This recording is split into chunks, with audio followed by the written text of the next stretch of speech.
So now we're going to transition into the applications in the word problems. So I put a little clip on the Schoology page with this little YouTube clip of a movie from the 90s that I watched when I was a kid that has a word problem in it that is actually involving rational equations or rational functions. So that problem was that Joe can paint a house in 3 hours and Sam can paint the house in 5 hours. How long will it take them to paint the house together? Now, this really is kind of just a simple fraction question. It's maybe something you've done before in previous classes, but we'll look at some in a little bit that require actual rational equations as opposed to just some fractions. Now, if you watch the clip, they do solve it a little bit of a different way, but I'm going to go through and kind of show that process here. So in order to solve this, what we need to consider is that work is equal to rate times time. So there's two different ways that we can look at this. So one way I can look at it is if I take Sam's rate and I take Joe's rate and I combine them together, I'll get the combined rate in order for them to be able to paint the house. So one way I can set this up, I know that rate is equal to the amount of work done divided by the time it takes to do it. I'm just rearranging that equation. So if that's the case, then Joe's rate would be the amount of work he does and the time it takes to do it. Well, he can paint one house in 3 hours. Sam can paint one house in 5 hours. If I take their individual rates and combine them together, I'll get their combined rate. Their combined rate would be one house in some amount of time. So I can go ahead and solve this equation now. Well, common denominator to solve those fractions, then I would get 5 over 15 plus 3 over 15 equals 1 over x. So 8 over 15 is equal to 1 over x. So 15 is equal to 8x. So x is equal to 15 over 8. Now, again, if we were to work that out, that would end up being 1 7/8 of an hour. You can get a calculator and calculate that into minutes as well as if you want to. I will tell you in these word problems, go ahead and use a calculator. You'll need to show the work algebraically to solve, but having a calculator would make that just a little bit faster for you, so you may want to have one. Now, there's another way you can look at this as well. Okay, we can look at this as just Joe's rate times time plus Sam's rate times time is going to equal the total work. Okay, well, in this case, the total work is one job, okay, one house. So if I take Joe's rate times the time it takes him to complete this job plus Sam's rate times the time it takes him to complete a job. Well, we don't know the time. That's what we're trying to figure out. How long will it take them? So the time is my x. I don't know how long it's going to take. Joe's rate is one house in 3 hours. So 1 over 3 times x. Sam's rate is 1 over 5 times x. And that's going to equal one house. So x over 3 plus x over 5 is equal to 1. So again, to solve that equation, you're going to end up with the same answer because you'll probably notice, okay, these are the same equation, just written in a different way. So it's just a matter of which interpretation makes a little bit more sense to you, which setup, and I'll try to show you both on this next one. So this next one involves a little bit more of actual rational functions as opposed to just kind of simple fractions. So this doesn't want to continue for me. Here we go. All right, it takes Harry 7 hours more to paint a kitchen than it takes Sally to complete the same job. Together they complete the same job in 12 hours. How long does it take Harry to complete the job he works alone?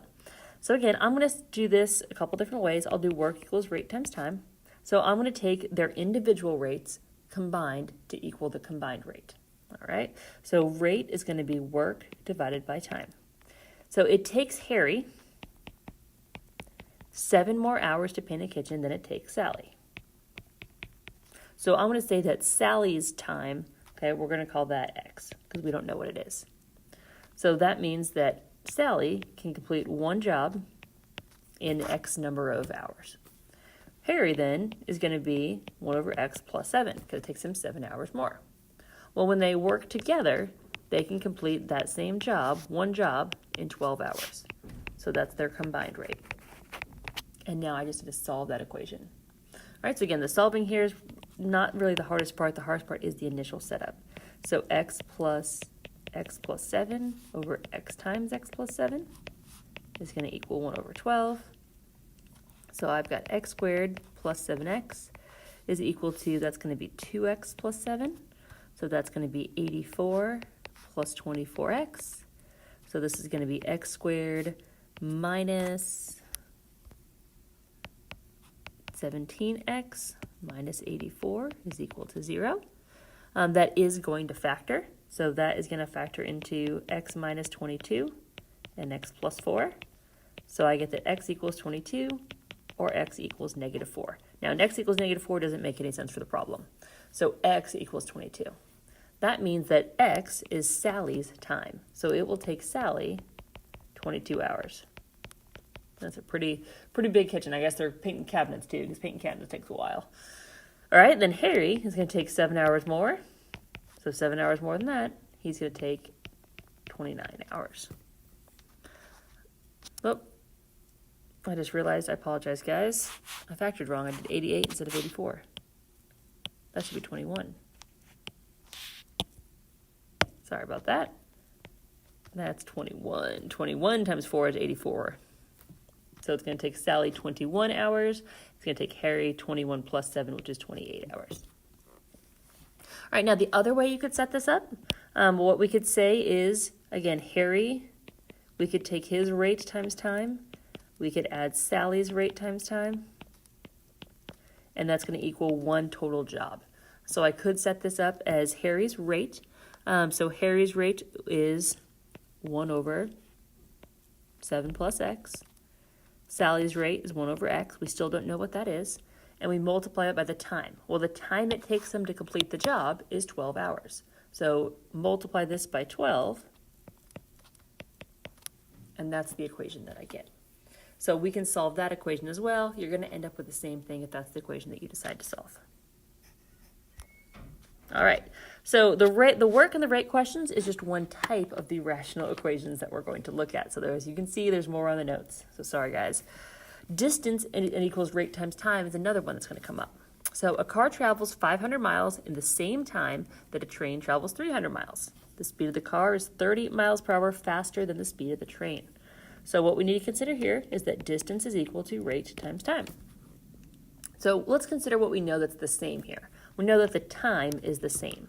So if the time is the same, I can take time is equal to distance divided by rate. So if the times are equal, that means that the train's distance divided by the rate is going to equal the car's distance divided by the rate. Well, let's just fill in what we know then. The car travels 500 miles. The train travels 300 miles. The speed of the car is 30 miles per hour faster than the speed of the train. I don't know the speed of the train. I do know that the car is 30 miles per hour faster. Now I have a rational equation to solve. So 500x is equal to 300x plus 9,000. So that's going to give me 200x is equal to 9,000. So x is equal to 45. So the train is going to go at 45 miles per hour, and the car is going to be going at 75 miles per hour. All right, let's look at another one. This one's a little bit messy. So mixture and percentage questions. So sterling silver is an alloy composed of 92.5% silver and 7.5% copper. You have 15 ounces of 800 grade silver, which is 80% silver and 20% copper by weight. How much pure silver should you mix with the 800 grade silver to make sterling silver? Okay, so there's two different ways again that you can look at this. Depends on which one's a little bit easier for you. So one way that I could do this is I can look at what percentage, I need to get to the right percentage of silver, okay? So I want my total combination to have 92.5% silver, or 0.925 as a decimal. So that's how much silver I want in my mixture. So that means I need the total weight on the bottom and then the silver part at the top. So if I do the amount of silver divided by the total, that needs to be 0.925 in order for it to be sterling silver. That's what sterling silver has, okay? We're going to ignore this little copper percentage for right now. All right, here's what we already have. We already have 15 ounces of a mixture. So my total weight is going to have 15 ounces. I'm going to add some silver to it. We don't know how much silver. All right, now at the top, okay, let's look at the percent of the amount of silver that we have. Whatever I add to the total, I'm obviously adding to the top. Okay, that's the amount of silver that I'm adding. What I already have, again, I'll ignore the copper for right now. I already have 15 ounces of something that is 80% silver. Well, if I have 15 ounces of something that is 80% silver, that's how many ounces of silver is already in my mixture. Okay, so again, another way you could look at this, right now you have 15 ounces, okay, 15 times 0.8 over 15. That's how much silver you currently have with that sterling silver. We're going to add a certain amount to the top, and we're going to add that same amount to the bottom. I want that total percentage to be 0.925 in the end. All right, so that is one potential setup for this equation. The other potential setup of this equation is to consider the amount of copper. All right, so let's ignore the amount of silver and let's just say I want the copper percentage to be 7.5%. So that means I want the part of the copper that I have divided by the total that I have to be a percentage of 0.075. Well, the amount of copper that I have, again, I have 15 ounces of something that is 20% copper. So that means that I have 0.2 times 15 ounces. That's how much copper I have. This total mixture, I have 15 ounces, and I'm going to add a certain amount of silver. Well, if I add a certain amount of silver, that's not going to change this numerator here, because that's just the copper percentage. So that's a different way that you could set up this equation, depending on which one makes more sense to you. Now this one is a little bit ugly to solve on the algebra, but I will let you know. Let's see here. I'll cross multiply. So 0.925x. This is why, again, it's okay if you use a calculator when you're solving these, as long as you show the work. So 13, oops, that's not going to equal, that's going to be plus 13.875 is going to equal 15 times 0.8, which is 12 plus x. So I'm going to end up with 1.875 is equal to 0.075x, and divide, and I get 25 ounces. If you were to solve this equation over here, you would get the same answer. It's just a matter of which setup makes more sense to you. All right, another one. Again, we're dealing with rate and time, but now this time we're going to consider a current, okay, which could have an effect on our speed. Another similar setup to these type of questions you may see are questions that involve wind. So basically, when you have a current that's going with the stream, you're going to go faster than if you're going against that current. Same thing as if you have wind, okay? If you're running into the wind or flying into the wind, you're going to go slower than if the wind is at your back. All right, so we have a canoe that goes 6 miles upstream in the same time that it takes to travel 10 miles downstream. The current is flowing at 1 mile per hour. So this is a similar setup to the question we did with the car. We know that distance is equal to rate times time. And we know that this canoe has equal times. So my time is equal to the distance divided by the rate. So I can take the upstream distance divided by rate, and that should equal the downstream distance divided by the rate. All right, let's look at what we know this time. We know that the canoe is traveling 6 miles upstream in the same time it takes to travel 10 miles downstream. What we don't know is the rate, but again, we have to consider the fact we can't, if I just put x here, that equation isn't going to make any sense. All right, but what we know is we have that current. If you're going upstream, okay, that means you're going into the current. If you're going into the current, you're going to be going slower. So we're going to take our rate and we're going to subtract that speed of the current. If you're going downstream, the current's at your back. It's pushing you forward. It's making you go faster. So we're going to add it to the speed that we have there. Then from here, just solve the rational equation. 10x minus 10 equals 6x plus 6. 4x equals 16, and I get that x equals 4. So without the current, it is going 4 miles per hour. All right, we're almost there. It's a couple more situations, and I really just want you guys to see there's a lot of different situations that involve rational equations. All right, we got another one dealing with the wind this time. Okay, helicopter flew 15 miles against a wind, then it flew back with the wind at its tail. The round trip, it lasted 27 minutes. So this time is a little bit different. We don't have anything that's equal, all right? But what we do know is we know it takes 27 minutes for the total trip. So that means what we can do is we can take, again, distance is rate times time. We know the total trip is 27 minutes. So that means trip 1's time plus trip 2's time is going to equal 27. All right, now one thing I'm going to do, I know my speed in miles, or I know my distance in miles and my speed in miles per hour, but I know this in minutes. So the first thing I'm going to do is I'm going to convert that to 27 over 60 because that's how many hours it is. So 27 over 60 can reduce to 9 over 20.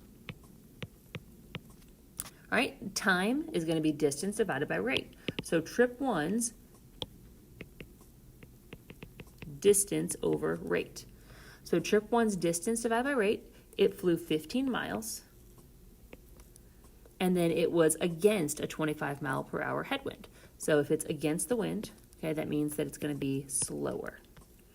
Trip two's distance divided by time. It's still going 15 miles, okay? The total distance hasn't changed, but it's flying with the wind, so it's going to be x plus 25. And then from here, we'll go ahead and solve our equation. Again, it's a little bit messy, but I've got a common denominator, so let's multiply by x plus 25 on the left, multiply by x minus 25 on the right. So that gives me 30x. 15 times 25 minus 15 times 25 is going to cancel out. 25 times 25 is going to be 625, and this is equal to 9 over 20. So I can get a common denominator again by multiplying, or I can cross multiply. I'll go ahead and cross multiply. So 9x squared minus 625, can't read my handwriting, is equal to 600x. So 9x squared minus 600x minus 9, again, it's okay for you guys to use a calculator on these, that's going to be 5625. Everything there is divisible by 3. That's going to be an 1875. We can go ahead and factor, and this factors into x minus 75 and 3x plus 25. So I get that x equals 75. All right, so again, lots of different setups that you guys can see here, but a lot of these either revolve around part to whole, distance equals rate times time, or work equals rate times time. Those are kind of the most common situations we're going to see. All right, one more. This one actually might be a little bit simpler because we're not actually solving here, we're just setting up an equation. So a club at school wants to sell t-shirts for a fundraiser. The club has to pay $4 per shirt plus a base fee of $500. The club will charge $10 per shirt. So we want to write an expression to represent the profit per t-shirt sold. All right, so what we need to consider is what profit is, okay? So to find our profit, we take our income and we subtract expenses. But this specifically wants an expression to represent not just profit per t-shirt sold. So that's going to be our profit divided by the number of shirts. All right, let's consider our profit here. Our income is the amount we're going to sell these for. So we're charging $10 per shirt. Our expenses, all right, it's going to cost us $4 per shirt. And it's also going to cost us an initial fee of $500. The number of shirts we sell, we already defined as X. So our profit per shirt sold is going to be 6X minus 500 over X. And again, we don't have to solve anything here. We're just writing that expression out. All right, so I know the word problems can be a little tricky. All right, there's a lot of examples in the homework. You'll see some more on your review, just so you guys can see a couple of the different types of problems that can come up with this. The solving, when it comes to the solving of the word problems, you are able to use a calculator. Just make sure you show the steps to show the process that you're going through to solve those equations.